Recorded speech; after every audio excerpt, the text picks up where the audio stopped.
The future is how. Have you asked yourself today, what's next for me? You're not alone. We've all felt that way at some point. My name is Frederik, and for years I've helped the brightest minds at Google and Stanford and people around the world shape their futures. Now, I want to help you to do the same. Because the future isn't just something that happens. It's something you can create, starting right now, from within. Instead of waiting to see what happens next, let's explore how you can make it happen.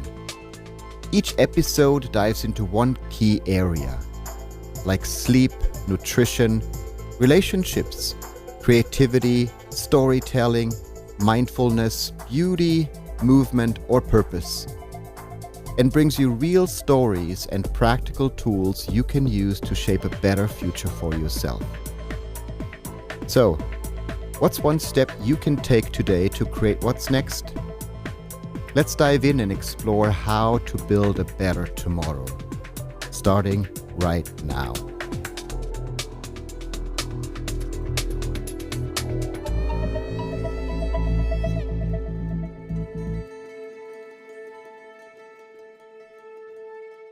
Literally everywhere you look, people are talking about innovation.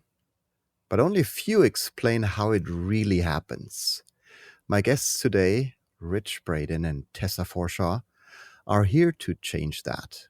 They've taught innovation at Stanford and Harvard, worked with organizations like Airbnb and Google, and just published a book called Ish-ness, how anyone can create breakthrough solutions to real problems in the real world.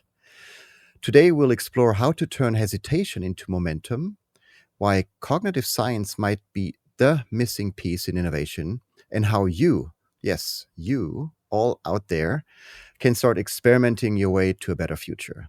Rich and Tessa, I am so delighted that we get to spend some time together. Welcome. Thank you so much. It's great to be here. Yeah, indeed. All right, Rich and Tessa, I'd love to start the way we do every episode, which is with your future bios. So I don't want to talk about your past. I want to talk about your future, because that's something we can still shape, create, design, whatever you want to call it. So imagine we are meeting 10 years from now. What would you love to be true about the work you are doing and the impact you're having? Tessa, maybe start with you. Absolutely. I think for me, success in 10 years or a fulfilling life in 10 years will look like meeting people who have had the ability to become masters of their own mind and to understand how they can use this like amazing squishy thing that every one of us has in our heads to maximize their ability to exist in the world, to create new ideas and innovations, to learn, to think, to adapt. So for me, that would be success, meeting folks who have had that shift and are really using their existing assets for all they are. Wonderful. Rich, what about you? I think for me, there are many more people that think innovation is not for them and they're kind of ruled out or they aren't the ones that can do it. And in 10 years, I would like that number to be quite a bit smaller. I would like to share this information with people about that they have everything they need to get started, that they are people that are innovators. These people that are disenfranchised become powerful innovators and start changing their worlds in small and in big ways. And I suppose if there was I think in 10 years, if there's an article, it would be something like, this little consulting firm is the one that you've never heard of, but has probably changed your life. Because I think there are a lot of organizations, nonprofits and for-profits that do things behind the scenes. They aren't the Airbnbs and the Googles and the big names you've heard of, but they make all of the moving pieces and parts and systems that help all of that to go. And that whole group, I think, there's a ton of innovation potential that can transform how they live and work day to day and produce what they do. And that can have a collectively large impact. Love that. Yes.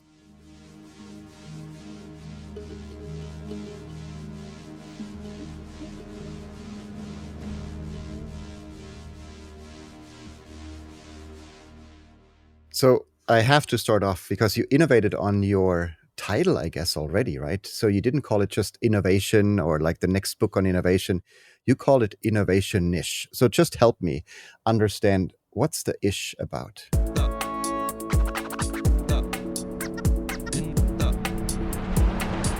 Yeah, that's one of my most favorite questions because I think it really actually encapsulates the story of the whole book.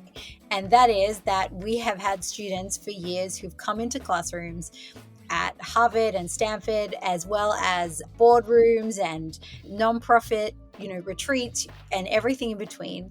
And when we have asked them to, step into this place of being innovative and creative, many of them have a physical reaction and shrink back from it. They step away from the brainstorm, they change their body language, they struggle to own that they can be in this place. And when you ask them about it, that's because to them, innovation just feels like this huge, big myth, magical creature thing that's not for them, and that they can't do it because they weren't born creative. And so as a result, they step back from it. So Rich and I decided that all of these students that we've had over the years are every single one of them, incredible people who we have seen be creative and innovative and blown our minds, in fact. And so we decided the problem wasn't with them, the problem was with the word innovation. And so we decided to make it innovation-ish. And so that you can, kind of sort of do it. And it makes people kind of laugh, just like I saw you did, a small smile. It changes their posture. It changes their relationship to the expectation that's being put on them and how they think that they can engage and show up. And so that's really what we were going for. And that's why we named it Innovation-ish. Beautiful.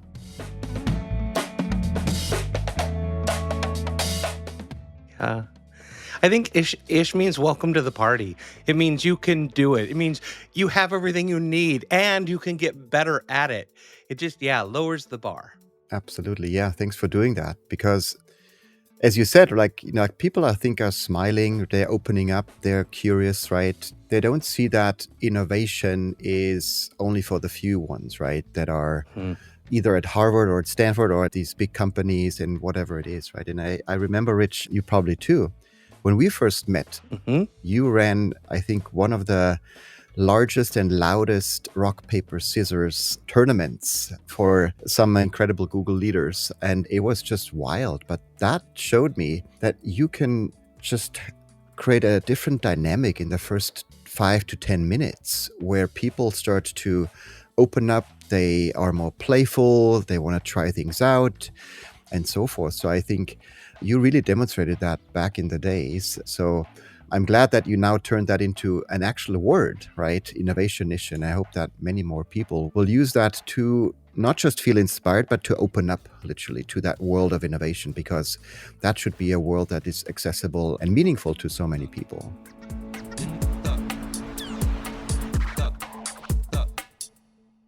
So Tessa, you mentioned something interesting. You said we all hesitate, right? And hesitation is such a big thing that is true for a CEO in a big company, but also for maybe a kid on a playground when they want to go on the swing. We first hesitate.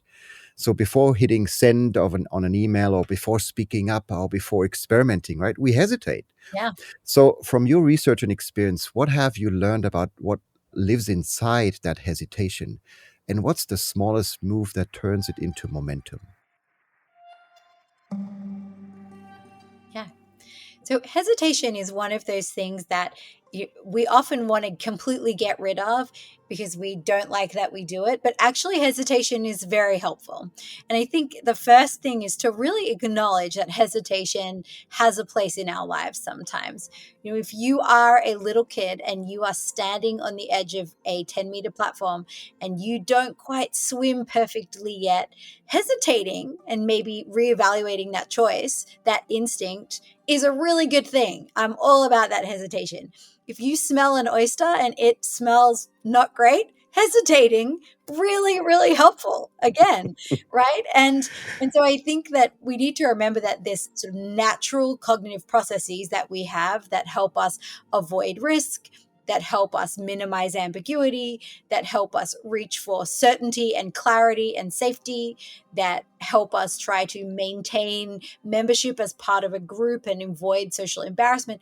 All of these natural cognitive processes that result in hesitation serve us on a daily basis and are really helpful.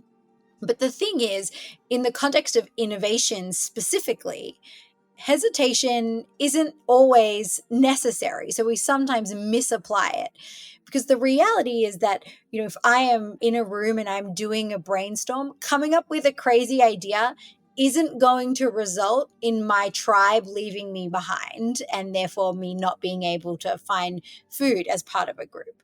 And my hesitation to go out into the world and to talk to people and show them a concept to get feedback on it, if the idea doesn't work, that isn't going to result in a bear in Yosemite National Park eating me. Like, the reality is the stakes are significantly lower, and so we just misplace it.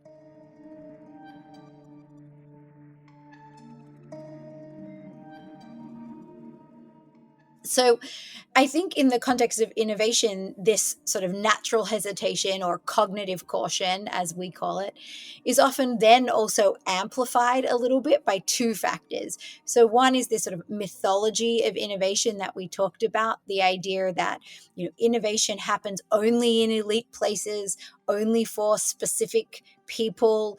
It happens by lone geniuses, and it happens overnight, and you have unicorns and it's magic with fairy dust. But then you also have the creativity gap, we call it, which is people seeing themselves as born without being creative and others as born to be creative. And that really comes from this myth that is unfortunately persistent, that humans are right-brained or left-brained and therefore analytical or creative. But actually, decades of MRI and EEG have proven to us that there's no such thing as hemispheric dominance. So these sorts of ideas of the mythology and the creativity gap amplify this cognitive caution. And we end up in a situation where people are sort of frozen and stuck, and that hesitation is bigger than it needs to be. So the way that you overcome it, I think the very first thing, which probably doesn't surprise you given your background with mindfulness, the very first thing in a team can be to name it. Hey, I know that we're all talking about innovation today, and that for many of us, there might be a sense of hesitation, or I can't do that, or concern about failing, or of being afraid of risk. That's really normal. Let's center for a minute and acknowledge how that's showing up for us. And then let's say goodbye. Let's say, hi, innovation hesitation. It's good to see you. I know you're there. You're not really very helpful to me today. So it's time for you to go away so that I can get on with this and to start moving forward. I think that that's sort of step one.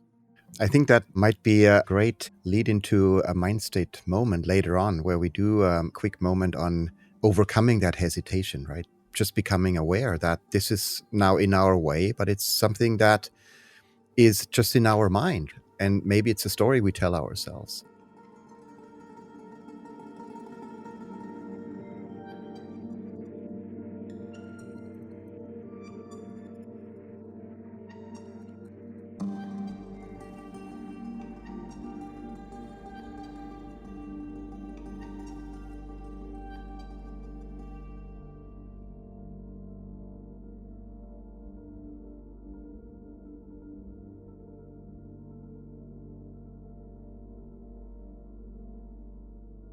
So you're talking a lot about the squishy thing, how you called it, which is called our brain or our mind. So our brains really crave for clarity, but innovation asks for curiosity. So what practices or reframes help people move from fearing the unknown, which is all about innovation, right? It's the unknown. It's something that has not been here before, to actually enjoying it, to enjoying that unknown, that uncertainty. So what can we do? I think part of it is, like you mentioned, that rock, paper, scissors, where we change where we are and start to play with and experience it in a way that maintains safety. So if you say, go and innovate and you have to be really good and you're going to compete with people like Mark Zuckerberg and Elon Musk and go, if that's a leader in a group, that's intimidating right off the bat. And so having a softer entry in, I think, can help with that and engaging in the other cognitive processes that underlie creativity. So things like divergence and convergence, those working together are two cognitive processes that we know are how creativity happens. So divergence just meaning expanding out on the number of ideas. And so as opposed to I have to come up with the right idea, which would make me seize up and hesitate, why don't we do a lot of ideas? And they can be good ideas or bad ideas or kind of bland ideas. And over time, if we do enough of them, we'll get a lot of ideas. Now we have a lot of ideas. We can't just keep going with that or nothing gets done. We have to converge back and come back together so we can go through activities to eliminate and prioritize and sift through them. Each one of those, one small idea that doesn't have to be that great, eliminating one idea or classifying a few are small pieces of it. But when you collect that all together, just even for yourself, that works really well to break down this big foreboding thing into a lot of little pieces. But then you're working with a team because innovation is intrinsically collaborative. And there is a huge multiplier in that because not only do you get to play with your mind and your ideas, but you get to play with everybody else's there. Because when we come up with an idea or we are trying to brainstorm an idea, a whole lot of connections get made in our brain to all of the different pieces that are related with that. That is called our default mode network, that we access an association with whatever word is there that you get all of those ideas. No, Tessa's shaking her head. No, sorry. I don't mean to interrupt. So the default mode network is part of the divergent thinking. It's kind of like the daydreaming component of your brain. And that happens, it's unconscious. So that's sort of a subconscious thing that is happening that helps fuel your ability to make connections. But when somebody else is giving you a stimulus, right? That's not necessarily as much of an unconscious or a subconscious process. And so instead, what's happening then is that stimulus is cueing your archival memory forward to bring forward existing associations, not to make new associations, to bring forward existing associations to those networks. Right. So when you get that prompt and you access all of those, you've built yours, but your set of associations is going to be different than the person next to you and different than the person next to them. And so you get automatically, you are sparking other ideas in all of those other people.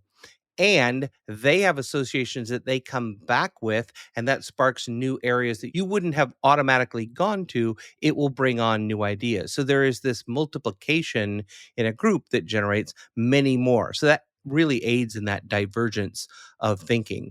A lot of people say we talk about how we know diverse teams give better and great, more diverse and more creative ideas. That's how that works. It's the distributed and collective intelligence in the group and all of those different neural networks really firing together. That is one way that we can just start to access and to move that away is start working with other people, take small steps and break the problem down.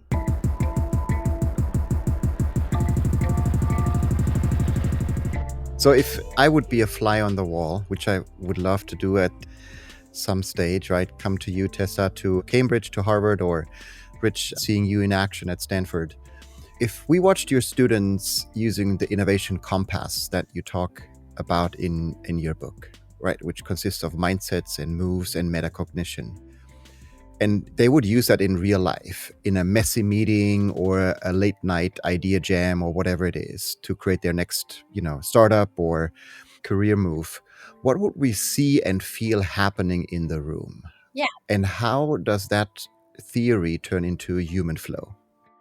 Well, first you might see me interrupting Rich a lot with the science. Oh, wait, you already saw that. So we're okay. You've got the real vibe of our class. Amazing. And then Second, you would see a lot of student teams working at different paces. And so just to dive in on one of them, I'll walk you through a bit of an example. So in a traditional design classroom, you might see students being told that today we're doing interviewing and you have this challenge and I want you to go out into the field and I want you to find people with this job and I want you to go interview them and then you're going to come back and you're going to put that interview data into a very specific template that we're giving you called something like an empathy map. And then from that, you're going to have an insight. Instead, we often will work with our teams to help them understand what is the single most important question that you need to answer right now based on where you are with your work. And that takes a lot of practice. And so for some teams, that might be interviewing. But for other teams, it might not be. It might be that they've already got a rich body of knowledge that they're drawing upon. And instead, what they want to do is like test to learn and put some things out there and sort of see what happens to help them understand something. Or they might want to think about this is a really touchy space that we're operating in that's highly sensitive. We want to think about the unintended consequences and implications of intervention in the space. First, that might be their most important question. So what we do is help our students come up with what's the most important question you need to answer right now to move forward. And what mindset do you need to take on to be able to answer that question? So mindsets are a core component of our approach. And essentially they are a cognitive framework that influences how you pay attention, perceive, interact, and act in the world. And so if you have a mindset on like that old phrase, like rose colored glasses, everything you see is going to see rosy and cheerful and happy, and it might influence your actions. You might go get an ice cream because it's a happy day and everything like that. Well, mindsets are essentially that. And we've seen a lot of really good research in the work of mindsets actually out of Stanford, where they have seen that simply changing mindsets and using an intentional mindset shift can cause better outcomes than sometimes interventional drugs and other things like that in weight loss and in chronic disease management, which is kind of incredible given it is just the squishy thing in your head. So we will say to students, what's the mindset you need? Now, that could be just about any mindset. There are no magic mindsets out there. So the mindset that they might need is we need to put on a mindset of abundance, of coming up with all of the different things, of being generative, of seeing possibility. And so then they're going to approach the next phase of their work, how they solve that question, through that mindset. And that's going to direct their attention, their perception, the choices they make, what they notice, what they choose to do. And then at the end of that, they're going to have a discussion around what happened? What did I expect to happen? And how is what happened different? Did we answer the question? Are there any biases in how we're interpreting the outcome?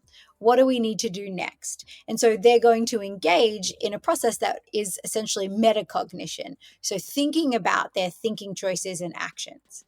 And so for us, using the compass looks like individual groups navigating to their own destinations and their own problem solving processes based on what they need and where they need to go using the cognitive tools they have. I'll just add in that moves are the things that Tessa was mentioning that the students were doing. It's a thing you can watch someone do. It's the actions. So like an interviewing is an innovationist move. It's something you can go and do. It has a start and an end. You can't see metacognition. You can experience cognition. You can talk about what came out of that, but that's something that's more invisible, whereas the moves are actions. So the metacognition helps you understand your thoughts and feelings, where things are going. That helps inform the mindset you might choose. What do I need to do to move things, to take the next step? And then you would execute a move. So the three pieces of the compass help you navigate, and they're always in motion. They are dynamic. It's not a sequence or a process or an order. You're constantly evaluating where you are and what you need to do next.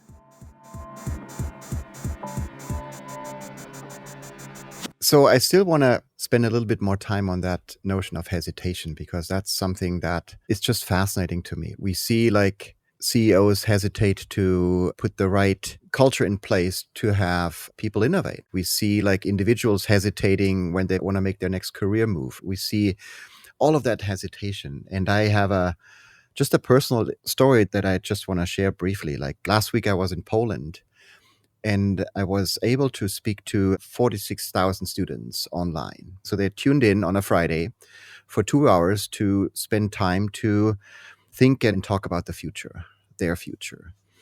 So I didn't want to do a keynote because I, feel like if you talk to students in that format, it just doesn't resonate, right? So I asked 2 students to interview me, and only one student actually was doing the interview. The other student was hesitating.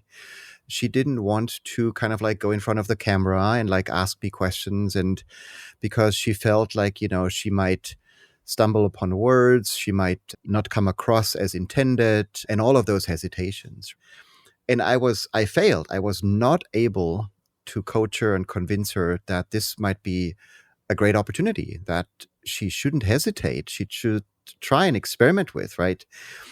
And so what can I do better next time? Or like, what are some tricks you are using to really help to overcome that hesitation that you might experience yourself, but also help others to overcome that hesitation, especially when it comes to like trying something new, which is essentially innovation? Yeah. In our class, we tend to approach this using a pedagogical structure or a way of teaching, a philosophy of teaching that's known as explore before explain. And that particular approach was popularized by NASA. So I often say if it's, good enough for astronauts, it's good enough for me. But essentially, the way that it works is that the educator is responsible not for, standing up there and imparting content, but instead for holding a container, a very like rigorous and intentional container of sense making and meaning making. And so the way that you do that is by first having students come in and explore and bring in what they know about something and take approaches that they might already have in their lives to start interacting with a thing.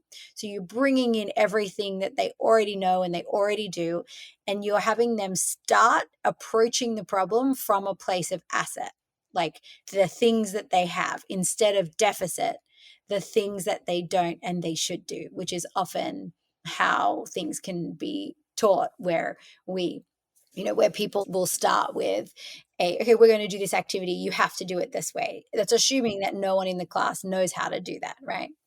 So you start from this place of asset. And once everyone has had some time to maybe think about, like a classic example of this in our classroom is on the first day, we will give everybody a problem and we will say, come up with a way to approach this, right? How would you solve this problem? And they will bring forward all the different things that they know. We'll hear frameworks that they use at work, things that they did when they were a kid, stuff that they use at home when they have a problem, little tricks that they use in their job, things that they've read. They'll bring in everything you can imagine. And then we will start to use all of that goodness and bring it up and add structure to it as a way of explaining what we're saying. And so we sort of will like, okay, we noticed that a lot of the approaches that you just talked about here involved really wanting to understand the problem and make sure that you're building from like the true problem and not a symptom of the problem. That came up a lot. So that is about, we would call that like part of the insights mindset, finding insights and coming up with things. We also heard a lot of XYZ. So that kind of process of being assetful in the exploration before you explain something is a really helpful tool in overcoming innovation hesitation, because it helps people come in already standing on firm ground, standing on a contribution, standing on valid skills and perspectives, being seen for who they are and what they have. It means that they have self-efficacy, right? And so that is like a really exciting place for them to stand on. And then the second part of our class, what we then do is we spiral. So a cognitive scientist named Jerome Brumer has this approach that he called spiral curriculum. And it's the idea that you visit something quickly once, and then you visit it again in more detail, and then again in more detail. And each time you go deeper and deeper, and you build on the existing knowledge of the spiral before, rather than going really deep into one thing and then changing module, and really deep into the next thing and changing module. And that is another strategy that can really help with overcoming innovation hesitation, because it again is helping students go bit by bit, complete a small spiral that they see, that they understand, they can do that project. Then the next one is a little bit bigger and more extensive, but they can do that because they just did the one before, and you're kind of increasing the depth as you go. Obviously, I agree with all of that, but a similar thing is to give them such a small step and find a way to take the pressure off, increase the ishness of it. Like you could ask, what would be a couple of bad questions that you could ask? That would be terrible questions. And then help them by turning those questions around. Say, so the opposite might be you would ask me this. I can answer that.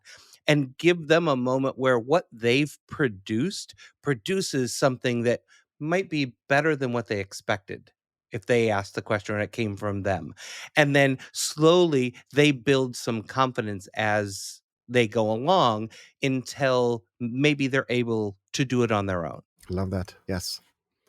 So one of the things I tried is I asked the students to think 5 reasons why you should start, because our mind is automatically producing all these thoughts why we should not, right? Mm. So just turning that around and like trick your mind and just have it think about why you should actually start, I think might create that momentum that you talk about. And we could do a quick Mindstate moment maybe on it so that our listeners can maybe try it themselves. Next, let's take a moment to pause and reconnect. This is your Mindstate moment, a chance to reset and come back to yourself, wherever you are right now. These moments of presence are powerful. They remind us that the future starts from within, by shifting how we show up in this very moment. So what I want everybody to do, wherever you are, if you're on a run or in the car or listening while walking in a forest, just take a deep breath.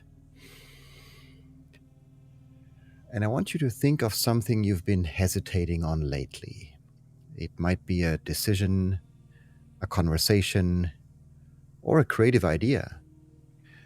But don't analyze it, just notice it. And now ask yourself, what's underneath that hesitation?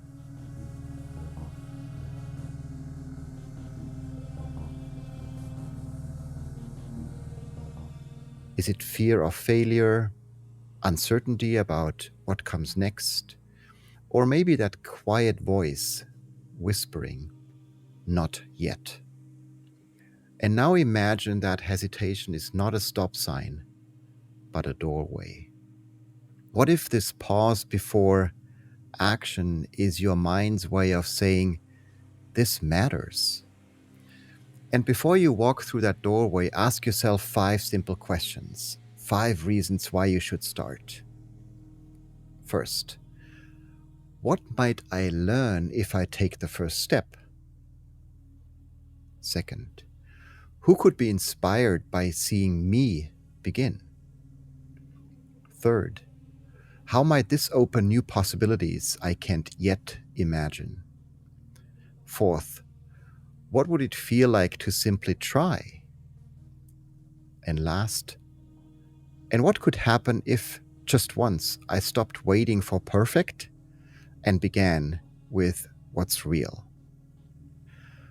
So now in your imagination, take that step, send that message, sketch the idea, start the thing. Feel how even the smallest motion changes your energy.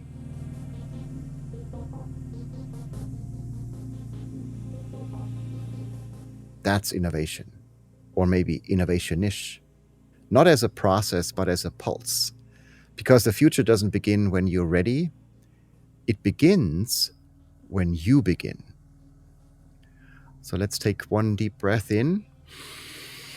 Just let that sit with us, and we're going to continue our conversation.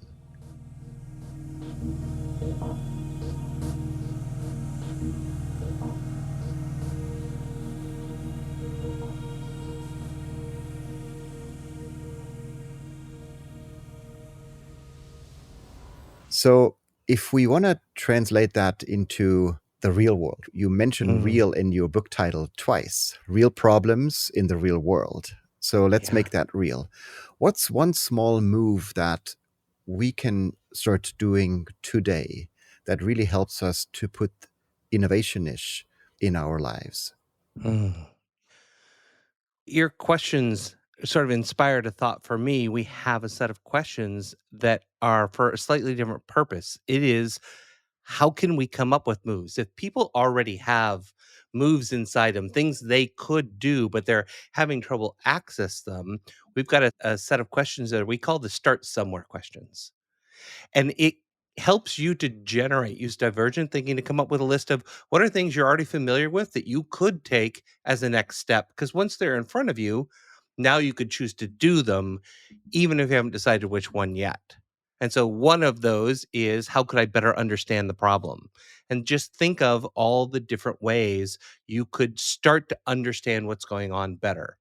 Different resources you could learn from, people you could talk to, experts you could go to, experiments you could do, like any number of things you could go out and do, including just go have a chat with somebody. And another one is, how can I activate other people to help me solve it? So who can I go get to join me in this? Even if that's, I'm going to call Frederik and just do a 10-minute jam session on what can I do here? What would you do to borrow some inspiration? But you could also maybe invite someone to join you for an afternoon of exploration, or somebody to join you on the project as a team. There's lots of ways that you can. There isn't a particular tool, framework, or thing that should come next, and you've got lots of them. And it doesn't really matter what your background is. You can access your own resources. And if you were a geology student or an artist or a computer programmer, there are things that you do and you've learned, you've trained on, and have experienced to solve problems, that all of those are game in an innovation-ish world. We had a student in class that was a family therapist, and they were processing some data they had collected and going through it. And they said, oh, I can just use family systems mapping.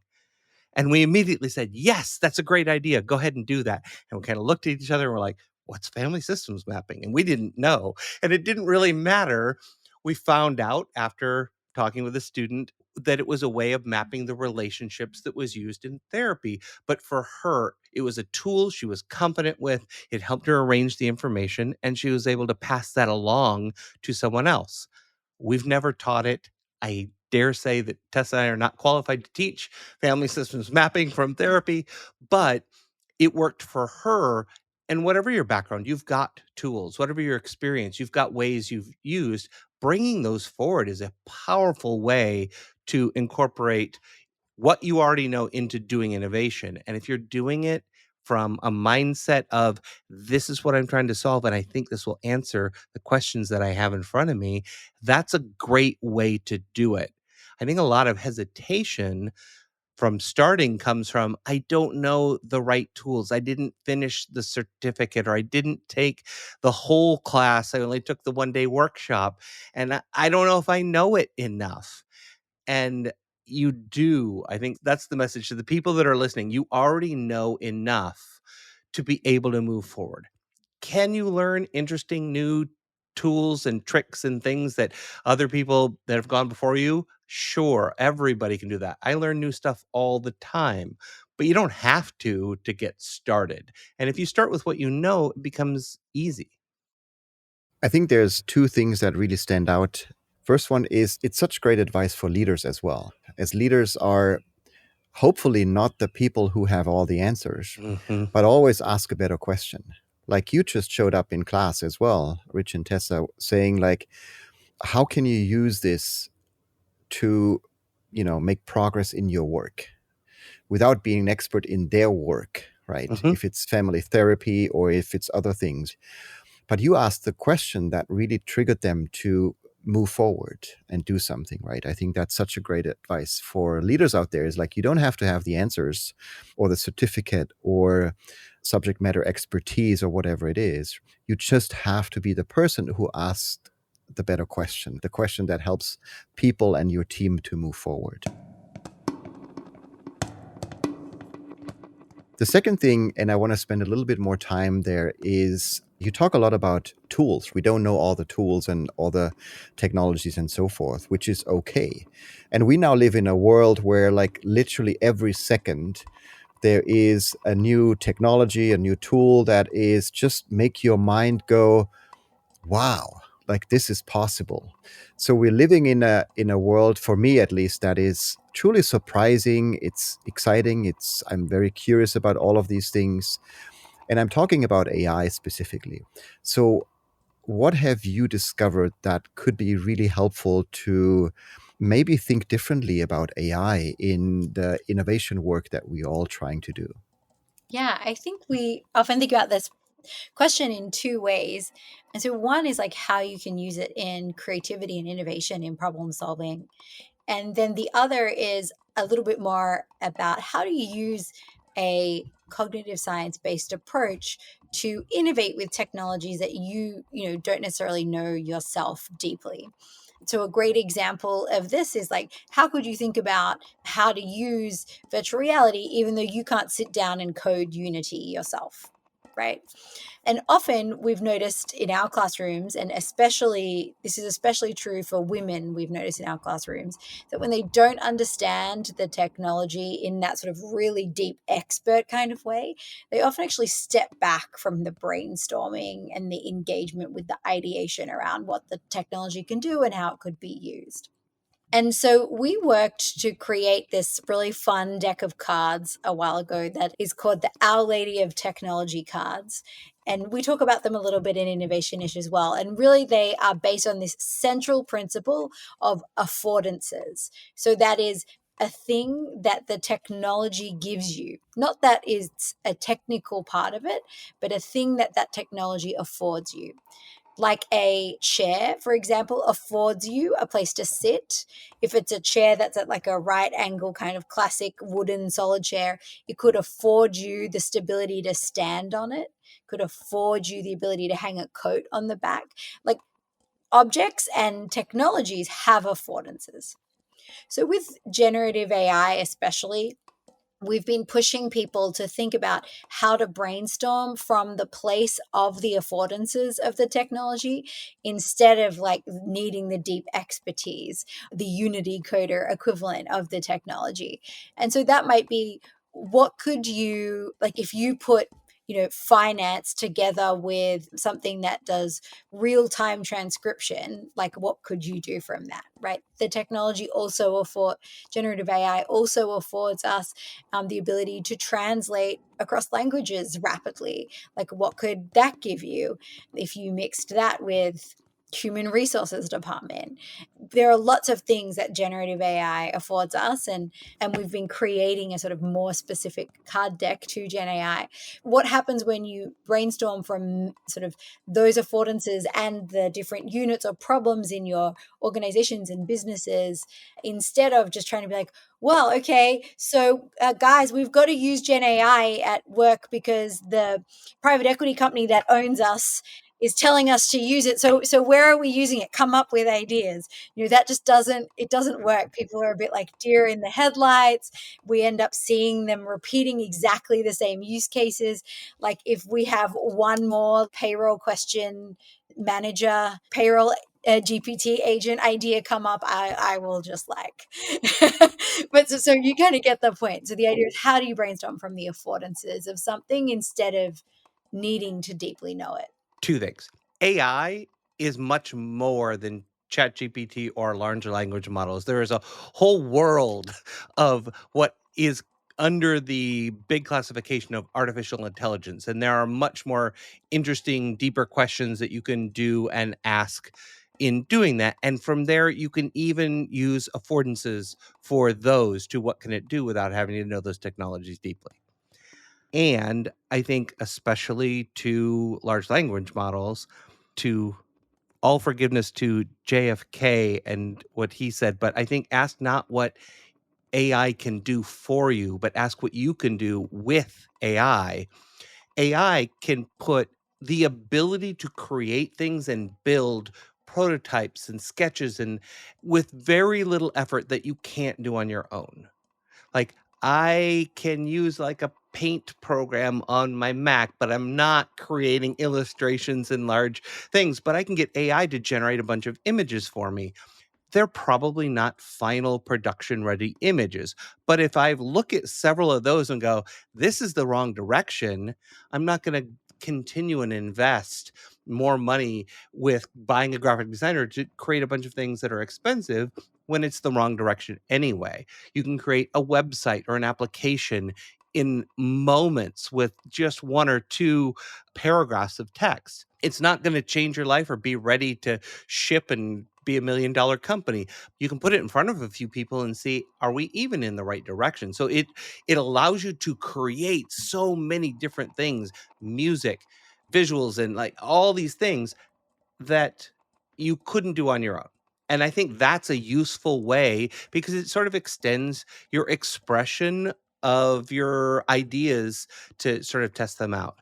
But I think you can't get to final answers. And the other place that I think it's interesting is you can get it to reflect back and help ask you some questions and work back and forth with it to sort of give yourself a collaborator when you're working on your own and let you sift through your thoughts or see your thoughts reflected. I think all those are great ways to incorporate it in. But I think the magic of Commander Data, can you synthesize a solution to this very complex problem, is still, still off in the world of Star Trek. And we're not going to be there for, I think, a long time. Thanks for sharing that. Yes. So I'd love to go on a lightning questions round with both of you.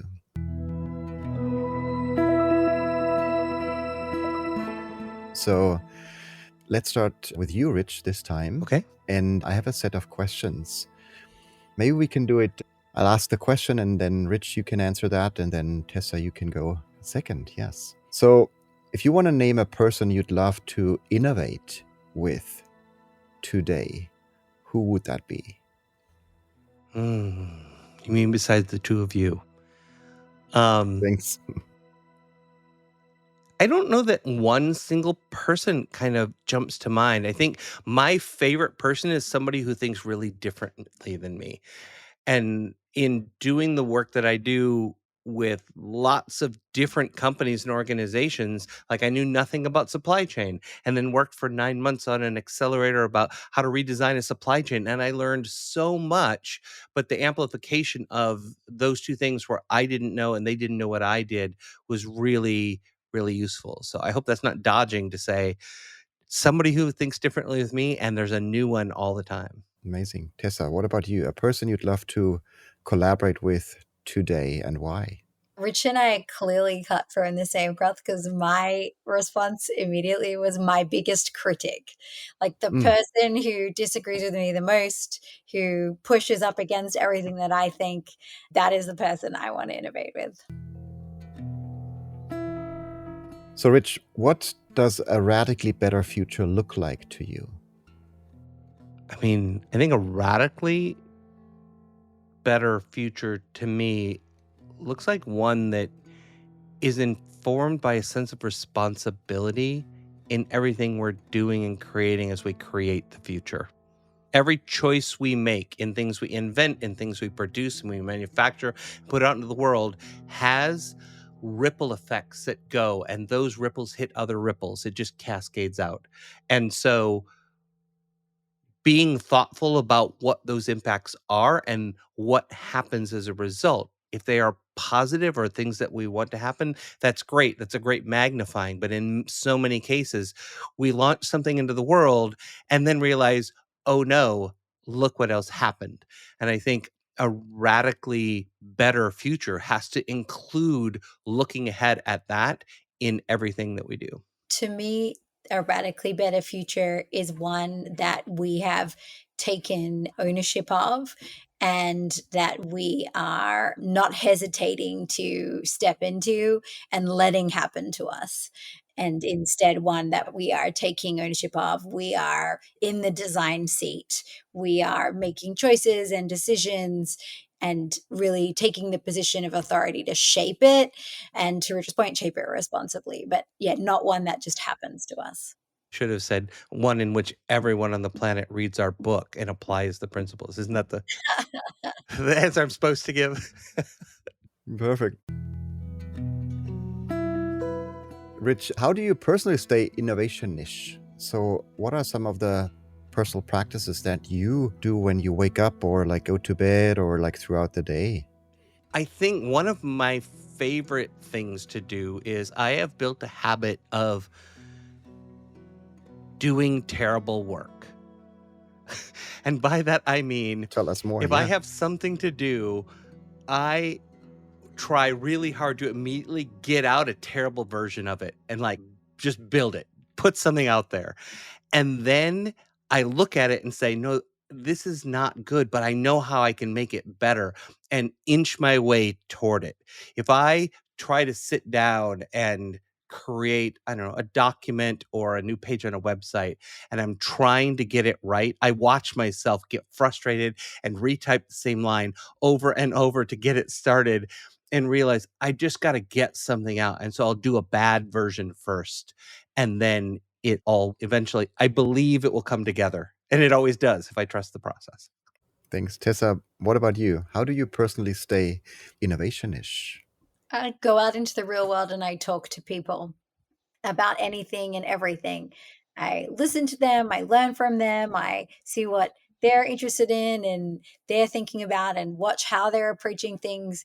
No matter what the topic is, my gut instinct is to always start with going out and just learning stuff from other people. Thank you. So friends, thank you so much for all of your insights, your wisdom, your experience. I truly enjoyed that conversation, and I hope our listeners too. So Tessa and Rich remind us that innovation isn't magic. It's a set of small human mindsets and moves practiced every day. And it starts in our mind. And if you want to learn more, their new book, Innovationish, is out now in all stores, online, and also in your favorite stores in your neighborhood. It's out from Wiley Publishers, and you'll find the link in the show notes as well. And friends, remember, the future isn't waiting for you. It's shaped by how you choose to begin. I'm Frederik, and this is The Future is How.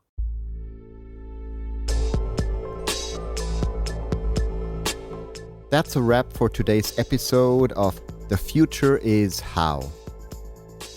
Remember, the future isn't something we wait for. It's something we create with every choice, every breath, and every step we take. If this episode sparked something in you, share it with someone who's ready to shape what's next. And don't forget to subscribe and leave a review. Your next chapter begins now. So what will you create today? I'll see you in your future.